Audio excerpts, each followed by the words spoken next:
Serenemos nossos corações, elevemos o pensamento ao alto e possamos sentir, através desse magnetismo imensurável, a presença de Jesus conosco nessa noite. Ora, nos disse mesmo que quando estivéssemos reunidos em seu santo nome, Ele estaria conosco. Possamos perceber esse magnetismo de Jesus invadindo a cada um de nós, em nossos lares, num banquete de luz, de amor, de bondade e de benevolência. Jesus se avizinhou da terra, representado por uma estrela que cortou o céu da Galileia. Era a anunciação do mais belo Cordeiro de Deus a estar presente com os homens. Jesus dividiu o seu planeta em dois momentos bem distintos, antes dele e depois dele. Nós, que aqui nos encontramos nesse período depois dele, possamos, através dos seus ensinamentos deixados de corpo presente, distribuir o que nos foi ensinado, através da divulgação da doutrina espírita, que ora consola inúmeros corações, desvendando os mistérios da vida espiritual. Possamos, com as nossas mãos celestiosas, estender os nossos braços e assim trabalhar pelo próximo, como se fizéssemos a oração mais bonita proferida pelos nossos lábios, pois as mãos que trabalham pelo próximo traduzem o perfume do amor, que é a caridade. Que os espíritos nessa noite intuam o nosso palestrante Edivaldo César a proferir em nós ensinamentos que reverberem nos nossos corações, diante das aflições que vivenciamos nos dias atuais. Que a espiritualidade amada ampare a todos nós nessa noite. Que assim seja. Assim seja. Boa noite. Assim seja. Boa noite. Sejamos todos bem-vindos a essa sala de estudos, onde o objetivo é comum. Estamos vinculados pelo salão virtual com o objetivo do estudo da doutrina. E o tema da noite de hoje que nos foi conferido está no capítulo 28 do Evangelho segundo o Espiritismo, que é prece pelos inimigos do Espiritismo.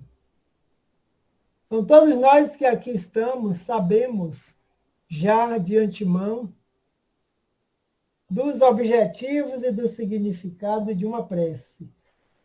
Através dos ensinamentos dos Espíritos, nós sabemos que a prece de sentimento, a prece clara, que passa pelo sentimento e pela razão, é a prece justamente que faz com que nós possamos ligar, fazer a nossa conexão com os nossos mentores espirituais, com o mentor espiritual do planeta, que é o nosso irmão maior, Jesus de Nazaré. Então, essa equipe de espíritos amigos que vieram organizar a doutrina espírita através da codificação, orientado por Kardec, enquanto espírito encarnado, recebendo da equipe espiritual, estavam nos desencarnados, as orientações necessárias, todas baseadas no Evangelho de Jesus. E nós lembramos de um episódio no qual o Evangelho de Lucas descreve, que é quando Jesus, em suas andanças, em suas preleções, em suas conversas diárias com o povo, e principalmente educando os espíritos que eram apóstolos e discípulos que estavam se preparando para darem continuidade à divulgação da mensagem libertadora. Em determinado momento, eles solicitam ao mestre, após o mestre terminar sua prece, particular, individual, intransferível, que os ensinassem a orar. Porque todos aqueles que tiveram seguidores orientavam os seus seguidores numa forma de colóquio. E, no caso, o Evangelho de Lucas diz assim: de uma certa feita, estando Jesus orando em certo lugar, quando terminou, um dos seus discípulos pediu: Senhor, ensina-nos também a orar, como também João ensinou aos seus discípulos. Lucas, capítulo 11, versículo 1. E neste momento, o mestre educador por excelência aproveita mais uma vez para deixar para nós um processo educativo, como fazer uma oração. Ele diz: meus amigos, meus filhos, quando orardes, não fazeis como os fariseus, como os hipócritas que oram em pé nas sinagogas para serem vistos pelos homens, pelos que passam, porque eles terão a sua paga só por essa visão material, pois estão exibindo orgulho, vaidade, prepotência. Mas como iremos orar, mestre? Quando orardes, entrai em vosso quarto em secreto, feche a porta e ora em segredo e em secreto. Porque o Pai ouve, sabe, vê, sente tudo, porque é onisciente, onipresente e responderá às suas orações. E aí é exatamente neste momento que ele ensina o colóquio entre nós, espíritos cristãos, emanados do grande Criador e mantenedor da vida, o chamado Pai Nosso. Quando ele ora na linguagem própria em aramaico, dizendo, quando orares, dizer assim: Pai Nosso que estás nos céus. E aí termina a preleção desse grande poema, começando a dizer que o Pai é nosso. E que esse Pai encontra-se na consciência mais pura dos seres espirituais que estamos em processo de evolução, porque mais tarde ele nos diz que o reino de Deus está exatamente em nosso íntimo. E com a vinda do Consolador prometido, eles afirmam mais uma vez que em nossa consciência, quando Kardec pergunta onde se encontra a lei divina. Então, eles aprenderam a orar, mas cada um ora de acordo com a sua fé, de acordo com o seu entendimento. A prece Pai Nosso, a mesma ensinada naquele tempo, que não são as mesmas palavras do tempo de hoje. Porque nós sabemos que as traduções fazem modificações com o passar do tempo. O mais importante é que a essência da mensagem é lembrar para nós que somos filhos do mesmo Pai. E ele deu a simbologia de Pai para a nossa compreensão, que somos criaturas. Então, cada um em seu colóquio particular, aprendemos a orar. E nós aqui, encarnados agora, que estamos nos vendo virtualmente, lembramos que os nossos orientadores familiares do passado, mais velhos do que nós, tenho quase certeza, que todos nós aprendemos a orar desde pequeno, principalmente no momento de dormir e no momento de acordar, no momento de almoçar, para que esse momento se tornasse sagrado. E aí nós ainda nem sabíamos que estávamos nos vinculando às equipes espirituais superiores, nosso anjo guardião, os mentores espirituais, que nos auxiliam na prática do bem e nos afastando vibracionalmente daqueles que ainda não compreendem o processo pelo qual nós estamos vinculados. A oração é uma parte essencial da vida do discípulo. Lembremos que todas as religiões, elas ensinam seus discípulos, seus profitentes, a se integrarem com o Criador e mantenedor da vida. E com nós, cristãos, não é diferente. Porque todos nós estamos vinculados à proposta do Cristo Jesus de Nazaré. Então, é com esse objetivo que a equipe da codificação apresenta o capítulo 28, o último capítulo do Evangelho, mostrando-nos a necessidade, não que seja necessário que nós decoremos palavras, mas fizeram com o intuito de auxiliar, muitas vezes, a dificuldade que temos em conectar o pensamento com a mensagem sublime, com a mensagem superior. Então, a simples leitura, em um momento, por exemplo, de desespero, de aflição, com a mensagem superior, naturalmente nós vamos acalmando o nosso íntimo, tomando ciência e consciência da situação. Então, essa é a grande importância. A oração é um grande alimento da alma, que serve para resolver, para aclarar, para fortalecer todas as situações nas quais nós estejamos envolvidos. Então, os chamados primeiros cristãos, seguidores de Jesus, observavam o hábito dele, porque ele educava pelo exemplo, como educa até hoje, através do Evangelho, escrito por esses discípulos que trouxeram para nós. E eles viram frequentemente ele procurar um lugar deserto para falar com seu pai, significando o quê? Que nós temos esse lugar deserto, que está no íntimo de cada um de nós, que nós podemos recolher para dentro, independente do local físico onde nós nos encontramos, para pedir, louvar, agradecer. Assim é o poema do Pai Nosso. Então, foi justamente numa dessas ocasiões que eles solicitaram para que ensinasse e o mestre ensinou. E aí eles acharam por bem trazer também, porque Kardec, a eles havia sido dada a resposta. Quando Kardec pergunta qual a nova moral que essa doutrina está nos trazendo. E eles disseram, não estamos trazendo moral nova alguma, porque nós viemos em nome de Jesus. E em nome de Jesus nós operamos e ensinamos. Então, a conduta moral é a mesma desse espírito chamado Jesus de Nazaré, que tem como tarefa e missão ser o mentor, o organizador, o governador, como nós desejemos, do planeta Terra. Ou seja, todos nós, espíritos, criaturas, assim como ele também, encarnados ou desencarnados, estamos vinculados a essa escola planetária, e ele é o educador maior por excelência. E aí eles começam fazendo a dissertação, dizendo que a forma para a prece nada vale, o pensamento é tudo. Que cada um de nós oremos segundo as nossas próprias convicções, a nossa fé. Lembremos da parábola do encontro, do momento, sobre o grão de mostarda.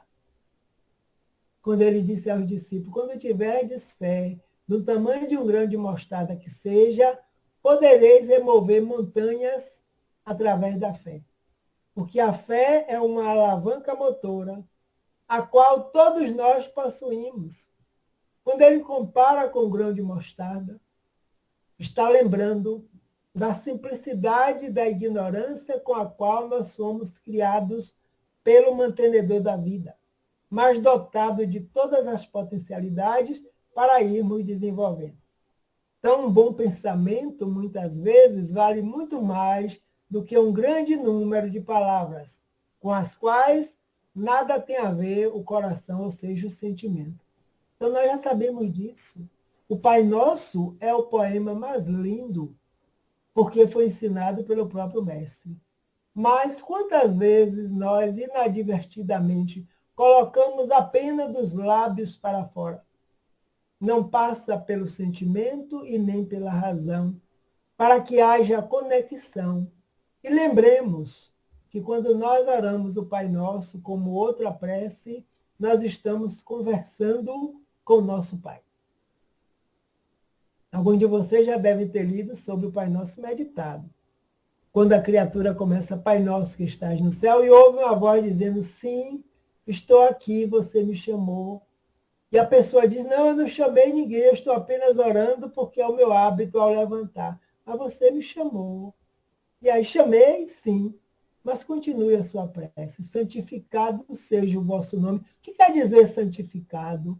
A pessoa E aí o pai começa a ensinar ao filho o significado de cada palavra que é emitida através do Pai Nosso, que precisa ser razão e sentimento ligados. Por isso que eles dizem que, muitas vezes, um bom pensamento vale muito mais do que um amontoado de palavras. Os Espíritos jamais prescreveram qualquer fórmula absoluta de preces, para dizer que nós só devemos orar de tal ou qual forma. Muito pelo contrário. Então, logo na abertura, ele diz, apenas para orientar aqueles que têm dificuldades em conectar o próprio pensamento. Mas cada um ore de acordo com a sua fé, com a sua vontade. Porque é isso que faz com que nós façamos contato com a nossa pátria de origem, que é a pátria dos espíritos desencarnados, onde encontram-se nossos mentores, nossos orientadores, nossos familiares, e o próprio Criador e mantenedor da vida que está presente em tudo e em todos. Então, a partir daí, dá-se um intercâmbio maior. Então, com essa abertura desse capítulo, é justamente Kardec trazendo a instrução da oração. Serve para o pai, para o filho, para a mãe, para o doente, para o aleijado, para o são, para o amigo e para os inimigos. E lá nesse tópico ele bota a oração pelos inimigos do Espiritismo. E como bem disse o companheiro, que aqueles que são inimigos do Espiritismo são ainda inimigos de Jesus. Porque muitos não sabem, mas grande parte já tomou conhecimento que o Espiritismo é uma doutrina cristã, que está na promessa do Evangelho de João, no capítulo 6, quando Jesus, antes de partir, disse, se me amais, guardem os meus mandamentos, e eu rogarei ao meu Pai, e ele vos enviará o que, mestre? Um outro Consolador. Para quê? Para que fique convosco eternamente. Quem? O Espírito de verdade, a quem o mundo ainda não conhece, mas vocês conhecerão. Por quê? Porque ele ficará convosco eternamente. E aí essa palavra eternamente chama a atenção. E até hoje para nós. Como eternamente? Os profetas vieram, passaram, morreram, desencarnaram, retornaram, e agora esse Consolador vem para ficar eternamente? Sim. Vós ainda não o conhecem, mas os conhecerei. E aí nós entendemos hoje que esse eternamente, porque nós somos espíritos imortais, vivendo para a eternidade, dentro da eternidade, fazendo parte da. Eterno somente Deus o é, que não teve começo e não teve fim. Não terá. E nós tivemos começo, origem, no Deus, Criador e mantenedor da vida, e aí a imortalidade nos garante viver na eternidade. Então, esse processo de orientação é quando nós vamos assimilando os conhecimentos que essa equipe trouxe, esse Consolador, e esses conhecimentos vão ficando arquivados em nossa própria consciência, porque as leis divinas estão despertando em nós, porque eles também afirmam que as leis estão na própria consciência. E aí nós começamos a entender, o saber morre com o seu dono. Não era assim que os nossos antepassados diziam? O que nós aprendemos, ninguém tira, é nosso. Então nós começamos a entender como orar, não somente pelos amigos, mas principalmente por aqueles que se dizem adversários da luz e da verdade, e os nossos adversários particulares, porque o próprio Mestre ensina para todos que o seguem, amai os vossos inimigos, orai por aqueles que vos perseguem e caluniam. Mas Jesus não queria dizer que devemos ter pelos inimigos a mesma ternura que nós dedicamos aos amigos, porque isso seria uma falsidade. Essa é a clareza, a lógica, o raciocínio que a doutrina nos traz através dos espíritos, para que nós descortinemos em nós essa questão do sentimento, da afetividade. Nós não podemos ter afetividade por alguém que nós gostamos, por espíritos que já caminharam conosco em outras encarnações e podem estar hoje no estado em que estiverem, ligados a qualquer família, mas o laço já continua, jamais será rompido. Permanecerá para sempre, para a eternidade. Já outros com os quais nós ainda não nos afinamos, o nosso papel é não desejar-lhe o mal, mas ainda não aflorou em nós essa simpatia, essa afetividade. Então, Então, ele nos ensina a perdoar as ofensas, a perdoar o mal que nos fizerem e a pagar o mal com o bem. Por quê? Porque tudo isso é ato de cada um. E a doutrina já nos clareia que as nossas ações são nossas. De nós elas partem, para nós elas retornam, conosco elas ficam. Se forem boas, ótimo. A nossa vida está melhorando a cada momento. E as ações dos outros também ficam com cada um. A cada um é dado segundo suas obras. Já anuncia o Mestre que a semeadura é livre, cada um semeia o que desejar e o que quiser, mas a colheita é obrigatória. Por quê? Porque nós estamos submetidos à lei de ação e reação. A toda ação, seja nossa ou de qualquer outro espírito, corresponde uma reação de mesma intensidade, porém, no sentido contrário, voltando para o indivíduo com o qual foi emitido essa possibilidade. Então, nós temos essa clareza e não somente vamos orar pelos amigos, pelos afetos. No capítulo 10 do Evangelho de Mateus 28, ele diz: e não temais os que matam o corpo e não podem matar a alma. Temei antes, porém, o que pode lançar no inferno tanto a alma como o corpo.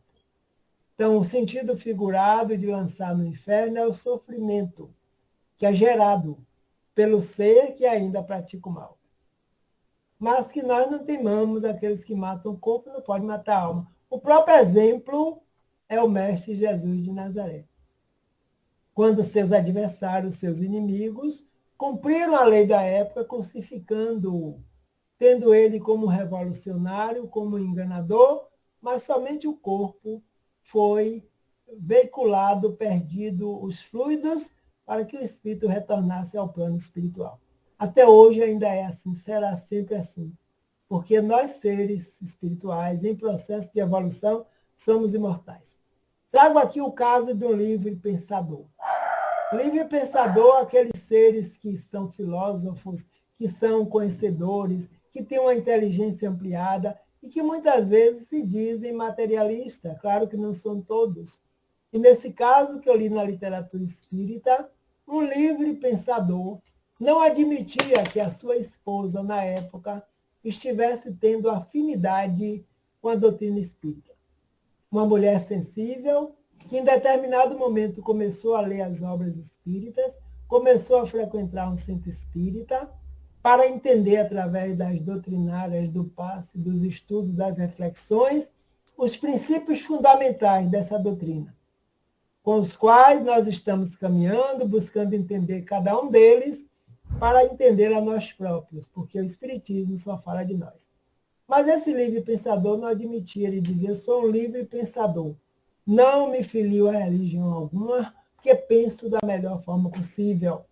E começou a coletar algumas imagens, alguns eventos negativos, denegrindo a doutrina espírita.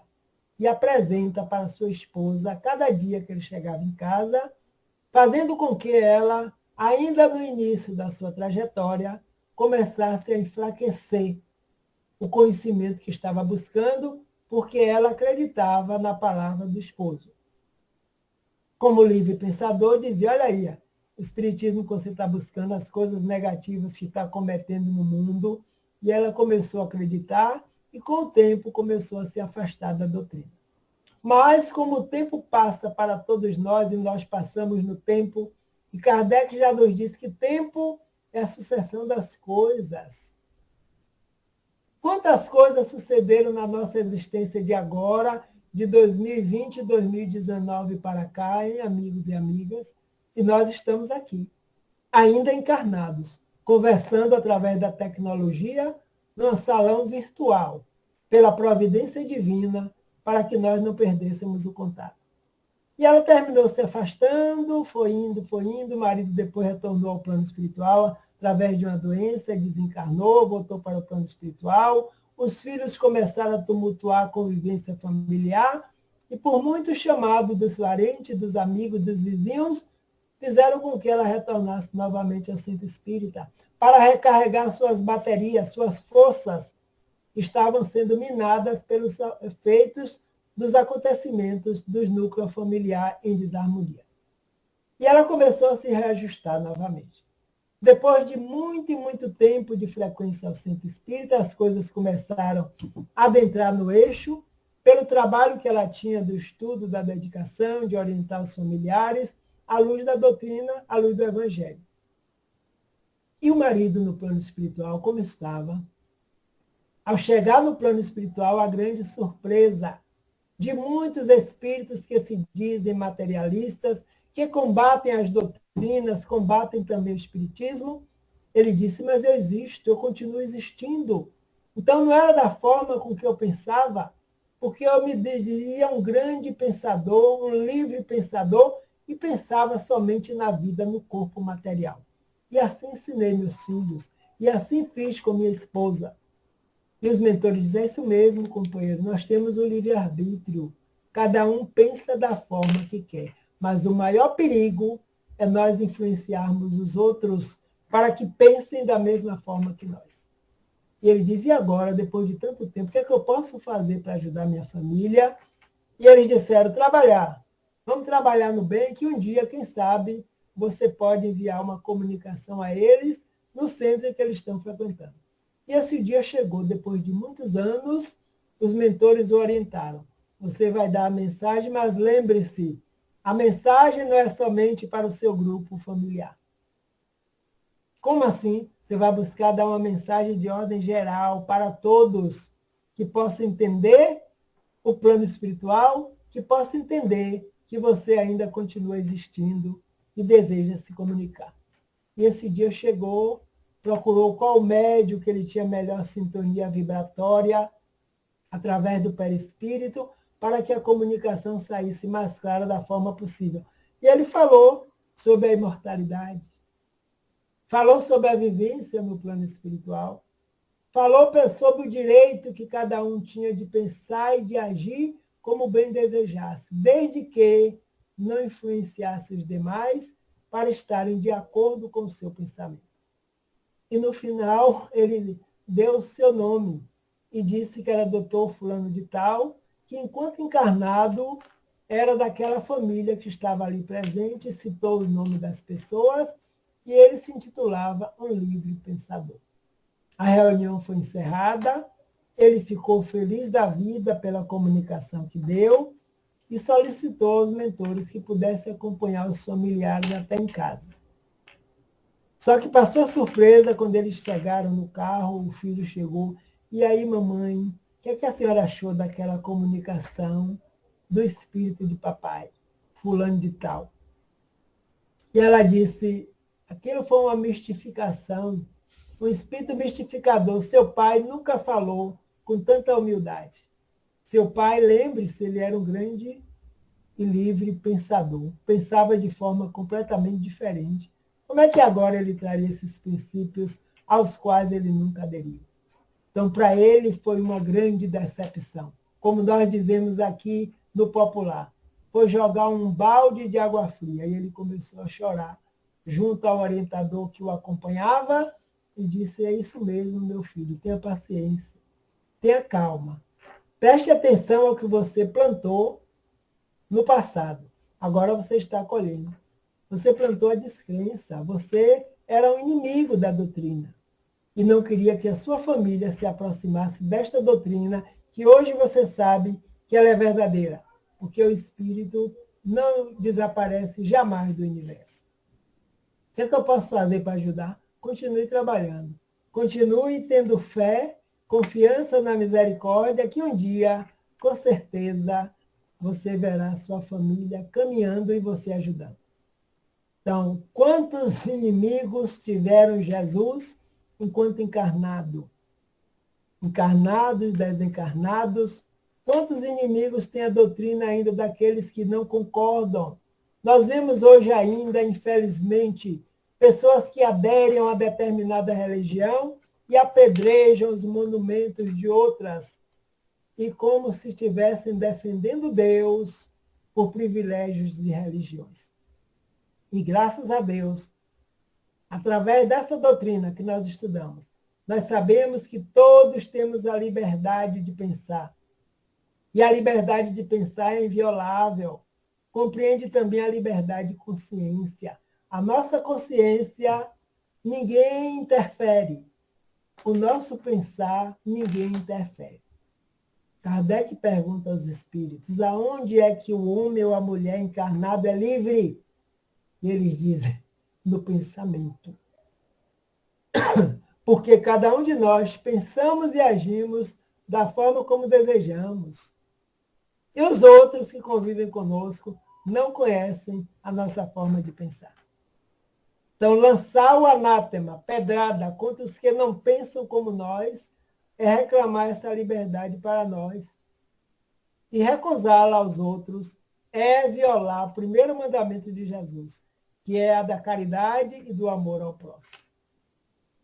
Então, o que podemos fazer por aqueles que não concordam com a doutrina que nós seguimos?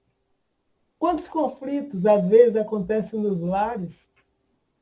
Porque os pais são de determinada religião, os filhos estão em outras, mas, graças a Deus, já existem lares onde as pessoas convivem com princípios religiosos diferentes, porque já compreendem que as diferenças são passageiras, buscando cada um o que cada religião traz de lógico, de verdadeiro e do caminho ao qual todos nós estamos seguindo.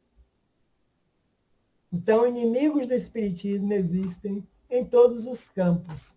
Nós lembremos que o próprio Jesus, mais uma vez, foi perseguido e é perseguido até hoje, mas há mais de 20 séculos. Quantos de nós hoje nos quedamos à doutrina cristã, que percebemos que ele realmente é o único caminho da verdade e da vida aqui no planeta Terra, representante do Pai. Como missionário, foi chamado a construir uma morada física material. Para quê? Para que, no momento próprio, nós, espíritos em expiações e provas, pudéssemos habitar este planeta, esta morada, essa escola, essa oficina, esse hospital, contando sempre com ele, até o momento em que ele veio ter conosco, no plano material, viver experiências humanas, para nos auxiliar a conviver de forma melhor.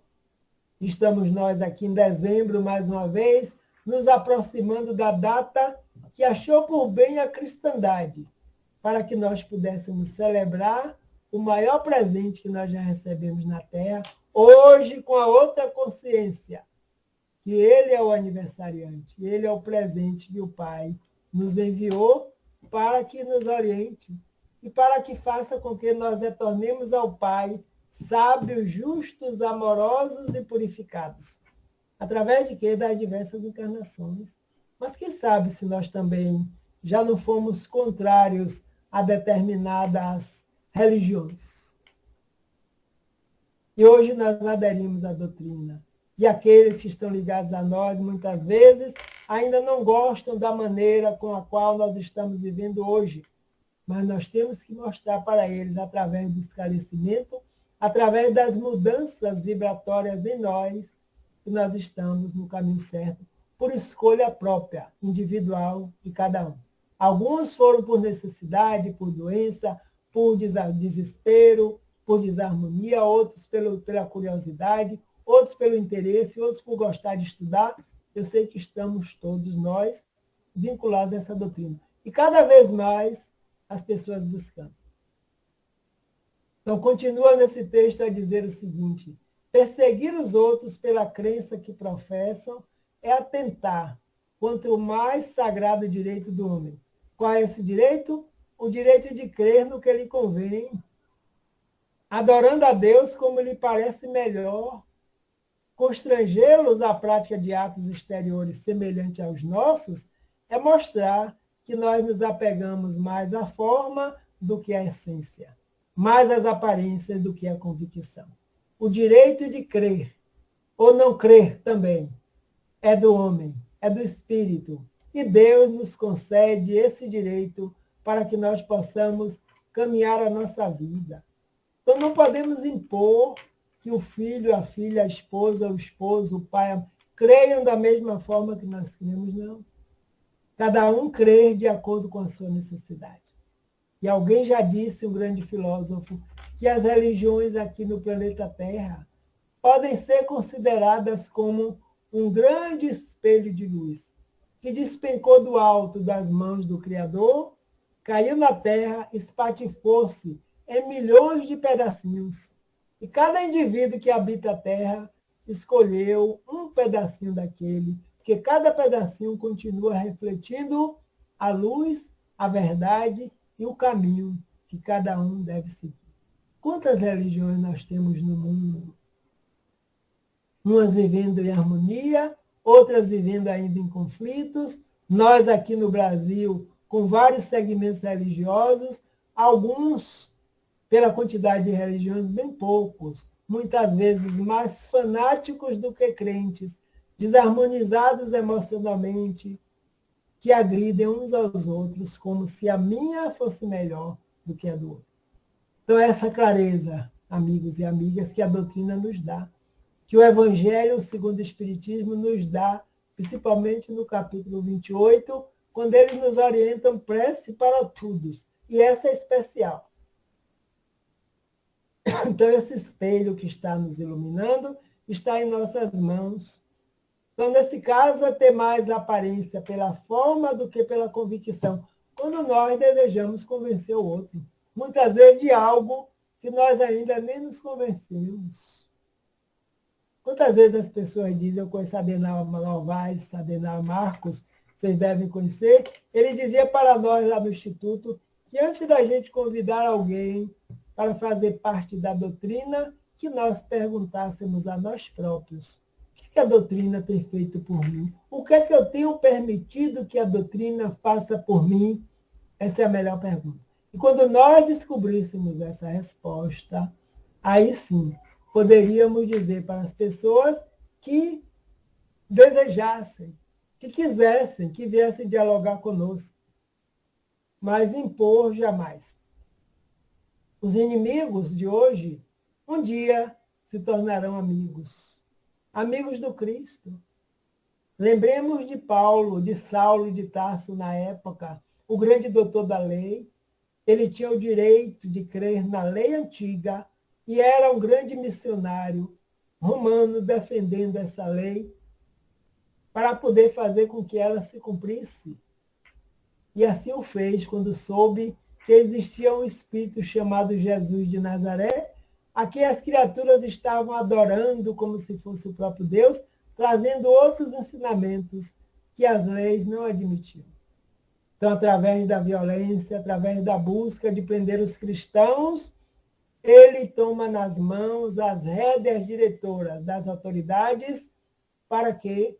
Para prender Ananias, que se encontrava em Damasco como um dos chefes dos cristãos. Mas o belo encontro dele com o mestre, às portas de Damasco, cego materialmente, cego espiritualmente, o clarão de luz só para ele, e a voz meiga do rabi, Saulo, Saulo, por que me persegues? E ele diz, quem és tu, Senhor? Eu sou Jesus, a quem tu persegues. E aí ele já não diz mais nada, ele se entrega totalmente. Olha a resposta que ele dá. Lembram-se? Que queres que eu faça? Pronto. A essa altura ele estava se entregando ao mestre. E não se transformou de uma hora para outra. Às vezes eu vi o seu Divaldo Franco falando, quando alguém perguntou como é que alguém pode se transformar de uma hora para outra, assim, de perseguidor para aquele amigo da proposta de Jesus. Não, Saulo já tinha um compromisso. Só que ele desceu, ele encarnou, ele foi criado, ele amou, ele viveu aquela lei, até o momento dele se encontrar com Jesus, porque ele já era um vaso eleito. Para quê? Para divulgar o Evangelho. Entra em Damasco, e lá tu saberás o que deve fazer. E Emmanuel nos diz que Jesus sempre precisou de uma coletividade de seres que trabalham com ele na Terra, encarnados e desencarnados. Que ele poderia dizer exatamente naquela hora para Saulo o que ele precisava fazer. Mas ele preferiu entrar em Damasco, e ele chegando lá, ele encontra com Ananias, que já sabia que ele iria. E a partir daí nós conhecemos a história, aqueles que já leram Paulo e Estevão, quem não leu, leia, releia, porque a obra do cristianismo primitivo estão nesses livros de Emmanuel. E ele de Saulo passa a se chamar Paulo de Tarso, um dos mais valorosos divulgadores da doutrina espírita e do cristianismo redivivo, que é a própria doutrina. Mas antes, o inimigo. E quantos inimigos, através do trabalho, principalmente, alguém falava aqui da caridade, da prática real da caridade. E a prece é uma caridade. Orar por aqueles familiares que ainda não nos entendem qual a nossa proposta de vida. Orar por aqueles que oram, que dizem que nós estamos com Satanás, com o demônio, que fomos afastados para uma doutrina que é contrária ao divino, porque desconhecem a história do Espiritismo. Foram eles que vieram nos chamar a atenção, porque Jesus já havia prometido. A maldade, a violência, o materialismo, as guerras santas tomando conta do mundo, e os Espíritos vieram como estrelas cadentes, como está na instrução principal do Evangelho, despertar em nós para a grande realidade da vida. Nós não somos filhos da terra encarnados. Nós somos filhos do universo.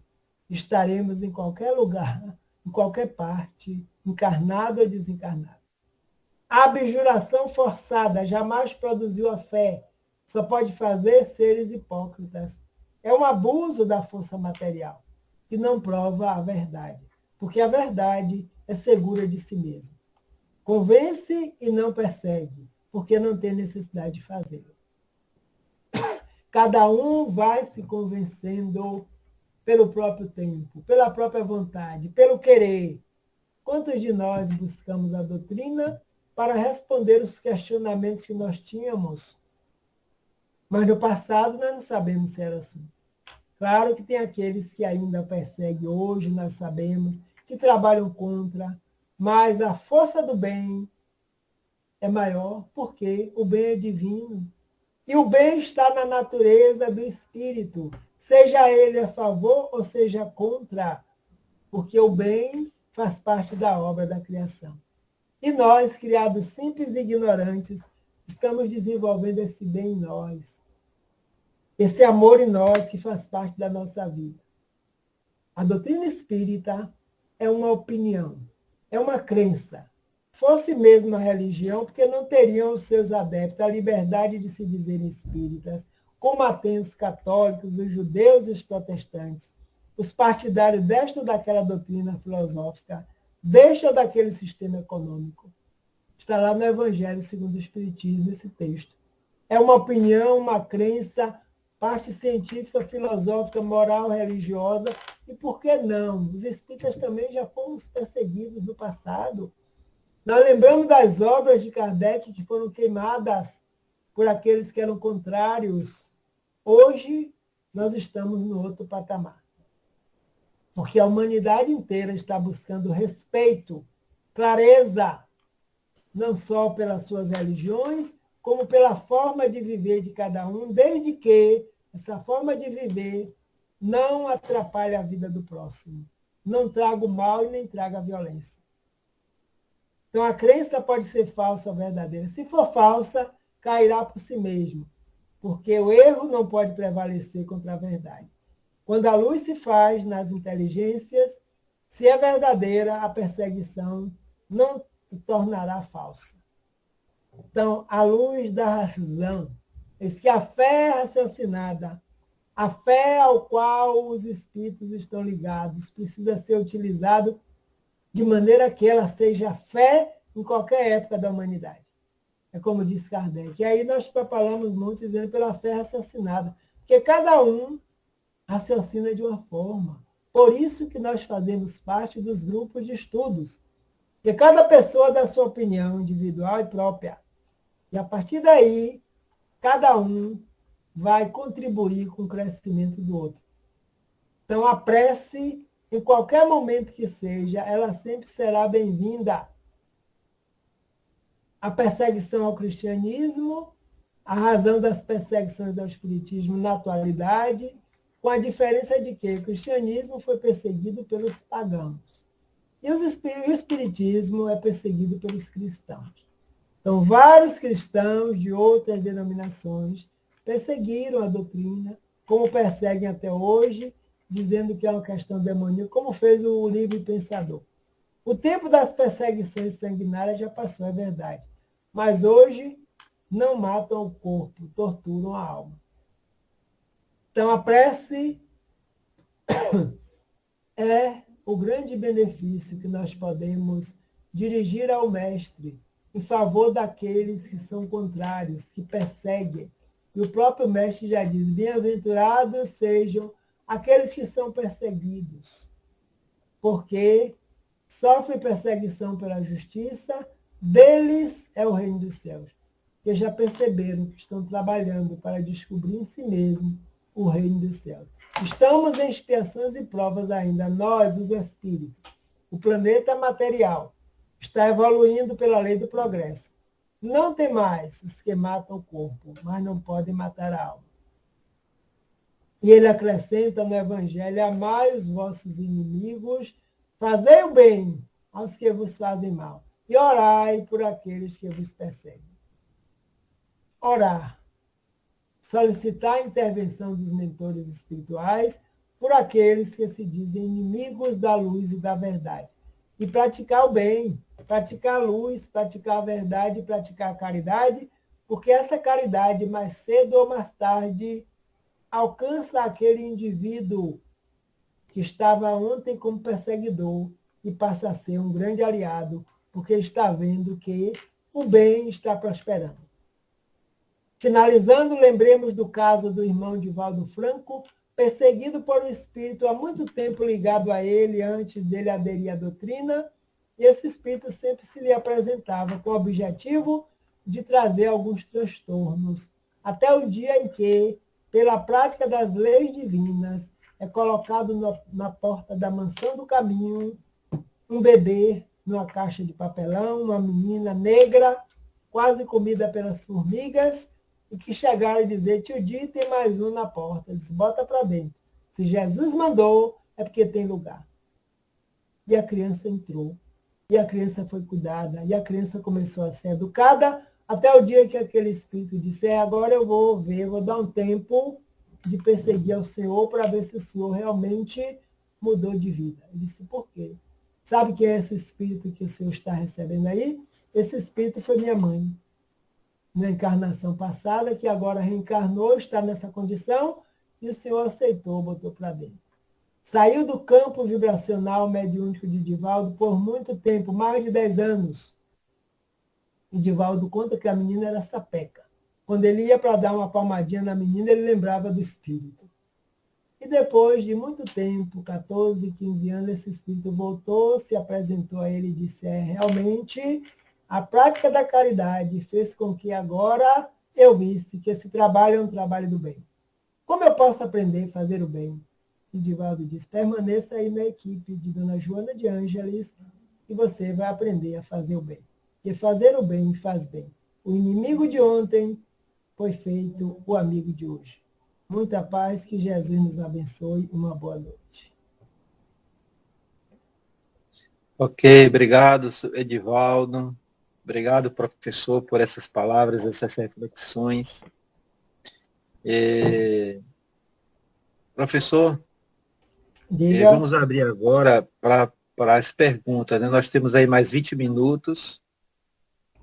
Quem quiser fazer perguntas, é só clicar na mãozinha, que eu vou anotando aqui pela ordem. Eu vou passando a palavra para os demais. Eu queria logo iniciar com uma pergunta, professor. Vamos conversar. Por que existem inimigos dentro da própria causa espírita? E se existe, por quê? Esses inimigos sejam da causa? É possível que sim. Porque sabe que os espíritos reencarnam em toda parte, né? Muitas vezes alguns aderem àquela proposta, mas terminam causando confusão. E é permitido pelo plano espiritual maior, porque todo mundo vai um dia tomar consciência da verdade e vai modificar-se. E aqueles que se dizem que foi espírita e depois dizem, eu já não sou mais espírita, porque os interesses eram outros, diferentes da essência da doutrina. Então é possível que aconteça aqueles que trazem algumas novidades para colocar no centro espírita, querem que seja feito da sua forma. Nós, espíritos, ainda do passado, né? Que trazemos a prepotência, o mando, a violência que ainda não foi gerada bem. E nós apenas estamos ensaiando para conhecer o Evangelho de Jesus à luz da doutrina, mas ainda arraigado de muita coisa do passado, e nós sabemos que não é de uma hora para outra que nós melhoramos. Então é possível que sim, aqueles que causam as desavenças. Quantas desavenças são causadas no centro espírita? Quantos centros espíritas surgiram porque o grupo rachou dentro da própria casa? E cada um vai fazer a sua maneira. Ok, professor. Na ordem, agora é o Wilson. Boa noite, Edivaldo César. Parabéns pela explanação, sempre trazendo esclarecimentos para nós. A doutrina espírita, ela tem como um dos objetivos a fraternidade. E a gente sabe que a fraternidade deve ser uma pedra angular nesses novos dogmas religiosos, nessa nova ordem social. Você acredita que, num futuro, a doutrina espírita seja essa base sólida para as outras religiões? Ou você acredita que a religião espírita, a doutrina espírita, seja a religião do futuro? Eu respondo como os espíritos responderam a Kardec. Kardec perguntou se todos seriam espíritas no futuro. E eles disseram que necessariamente não. Por quê? Porque a doutrina espírita ela vem nos revelar leis que são de Deus e que existem funcionando e nós não sabíamos, como reencarnação, como a própria existência de Deus, como o espírito, como a mediunidade, e várias religiões sabem disso. Respeitam sem conhecer a doutrina espírita. E a doutrina espírita é um corpo doutrinário trazido pelos espíritos da codificação para essa orientação. Eu acredito que desde já, quanto à fraternidade, não só no futuro, porque a fraternidade, lembremos que é uma virtude espiritual. Ser fraterno está em nós, espírito, e que muitos de nós podemos desenvolvê-lo sem necessariamente estar vinculado a uma doutrina. Tem pessoas religiosas, tem pessoas não religiosas, que já desenvolveram essa virtude de tal maneira que vivem de uma forma mais tranquila. A doutrina dá base, tem sustentação, que é muito comum, até as pessoas que não conhecem muito a doutrina, quando vê alguém com o livro da doutrina espírita ou conhece alguém, diz, muito bem, eu não entendo não conheço não, mas por quê? Pela força de mudança que tem e pelos trabalhos que são realizados de organização, de transformação das criaturas que se permitem, dos trabalhos que são realizados nas casas espíritas, todas baseadas no Evangelho de Jesus, para quem não sabia, ficar sabendo. Então, eu acredito isso, que a fraternidade ela vai se expandir pelo mundo, porque ela está se expandindo de nós. Principalmente nesses momentos que nós temos vivenciado na Terra, quanto nós temos buscado fazer diferente, pela necessidade de estarmos juntos, né? Fazendo o melhor que a gente possa, na visão que a doutrina nos traz. Ok, agora Piedade, seja bem-vindo, Piedade. Fica à vontade, meu amigo. Boa noite, Alberto. Boa noite, Edivaldo. Boa noite, Piedade Brasil. Que bom você aqui conosco. Na verdade, eu levantei a mão não para fazer pergunta, mas para lhe pedir que você abrace a todos os IKB por mim, que breve aparecerei por lá para abraçá-los pessoalmente. Ok, é um prazer. O IKB está se preparando para fazer, Instituto Kardecista da Bahia, né? A casa onde estamos vinculados, para o próximo ano, 100 anos. Estamos completando aí um século de existência da casa e, com certeza, a sua presença, como a presença de todos que puderem estar conosco, virtual ou presencial, será um grande prazer. Então, abraçarei e darei esse recado a todos os trabalhadores que você já conhece na casa. É um prazer falar com você aqui nesse momento e com todos que aqui estão. Obrigado, meu amigo. O próximo, Fidelis. Fica à vontade, meu amigo. Boa noite, Edivaldo.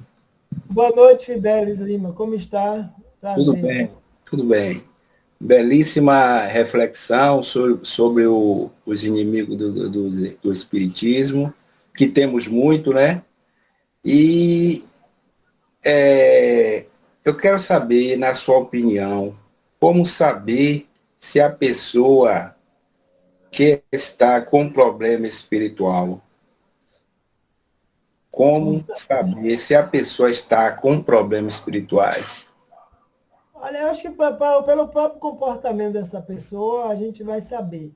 Como muitas vezes nós confundimos problemas mentais com problemas espirituais, os espíritos nos aconselham que primeiro procuremos uma medicina, procuremos um médico oficial comum.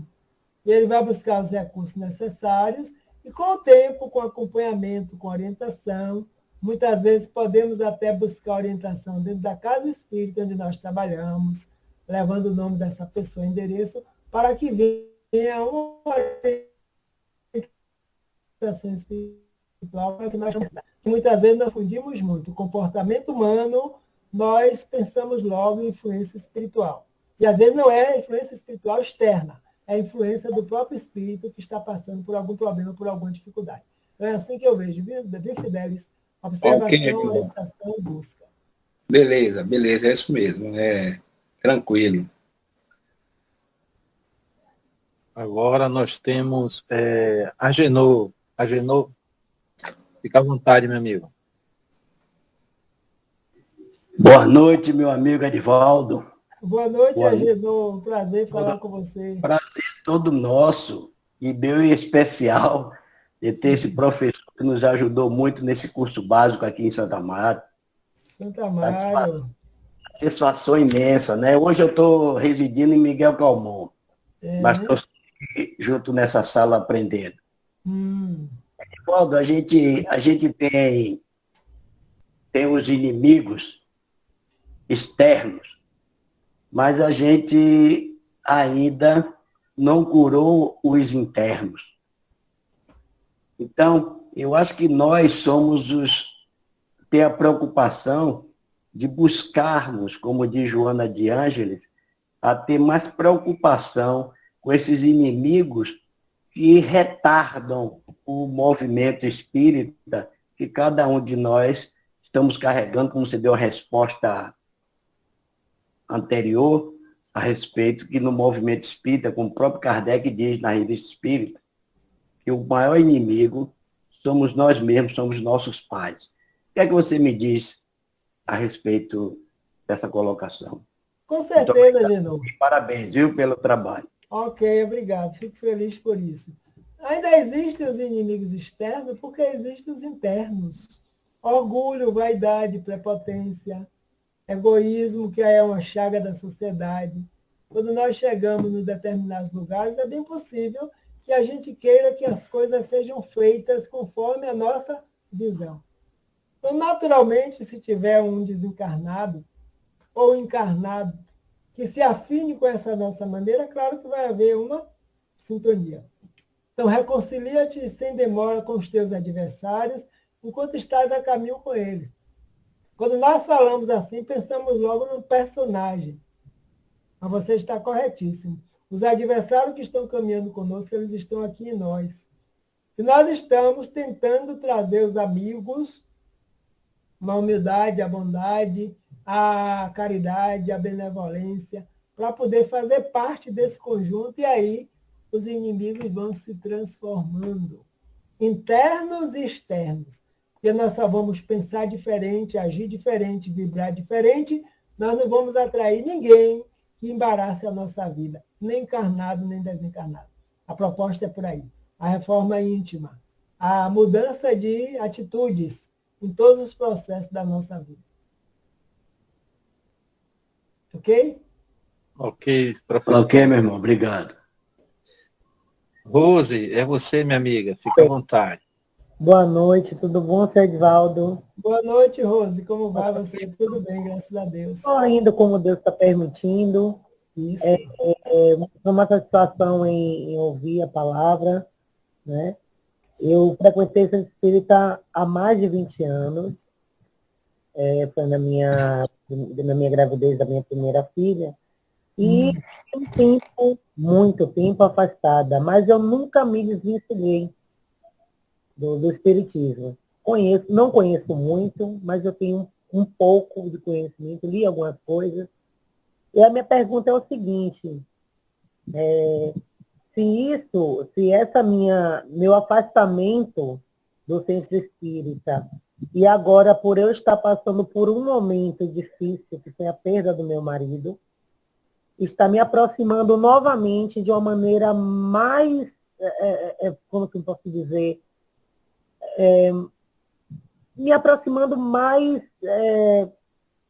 a palavra agora é mais consciente, digamos assim. Mais consciente, está me fazendo com que eu procure ler mais coisas, procurar evidências eu sei que tem, que é fato, que não acaba, isso eu tenho plena certeza.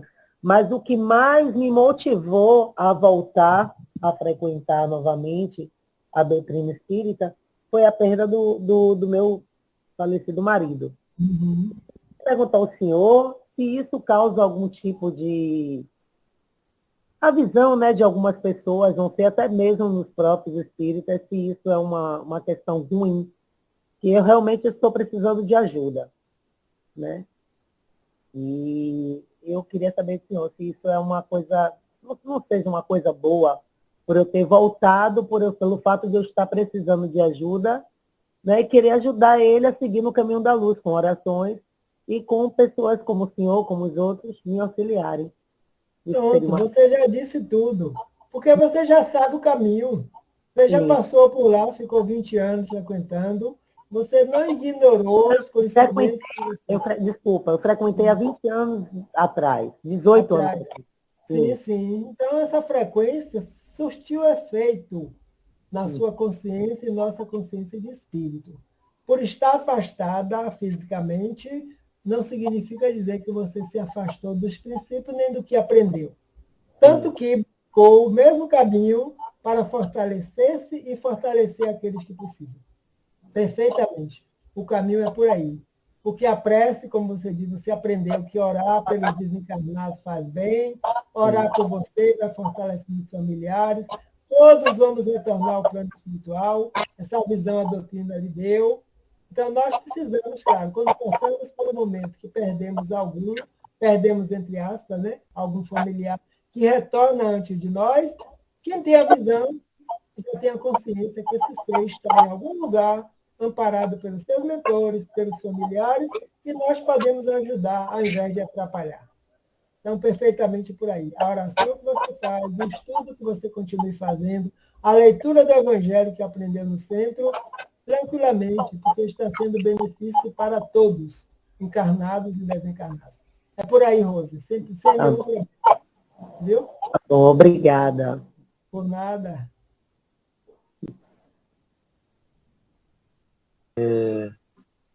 A Genô levantou a mão de novo, Genô? Não, né? Não, meu irmão, é que eu esqueci de tirá-la. Desculpa. Okay. Então, gente, tem alguém que quer fazer mais alguma pergunta, acrescentar alguma informação? Temos aí uns 7 minutinhos.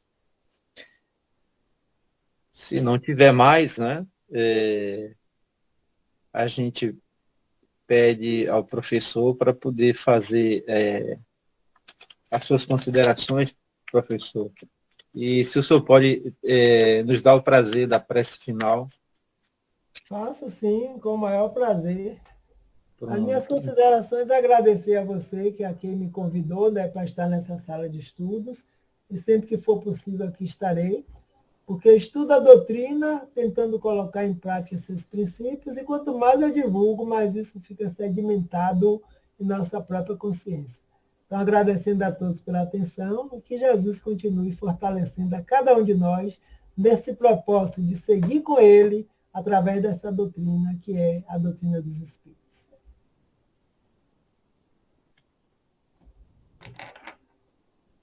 Então, neste momento, nós vamos orar, mantendo o nosso pensamento ligado ao Mestre e aos amigos espirituais que dirigem este trabalho, na certeza de que cada um de nós, neste momento, estamos acompanhados por um espírito de luz, um irmão que já desenvolveu a sua luz, está nos auxiliando também para que nós desenvolvamos a nossa. E juntos, encarnados e desencarnados, possamos nos dirigir a Ele, o Mestre por excelência, dizendo: Senhor e Mestre Jesus, obrigado, Senhor, por mais este momento de luz. Obrigado pelo Teu Evangelho, a luz da doutrina espírita, que nos consola, que nos conforta, que nos esclarece. Obrigado pela essa equipe de trabalhadores do bem que estão nos auxiliando na prática do bem.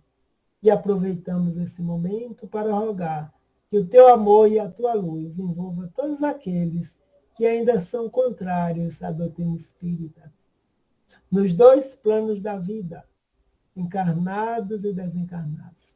Que o Teu amor incondicional ampare os que estão em sofrimentos nesse instante, aqueles que estão em perseguições, que estão na maldade, aqueles que estão sofrendo no plano espiritual dos desencarnados. Que o Teu amor, Jesus, o grande bálsamo e consolo das feridas e das dores, recaiam nos nossos sentimentos.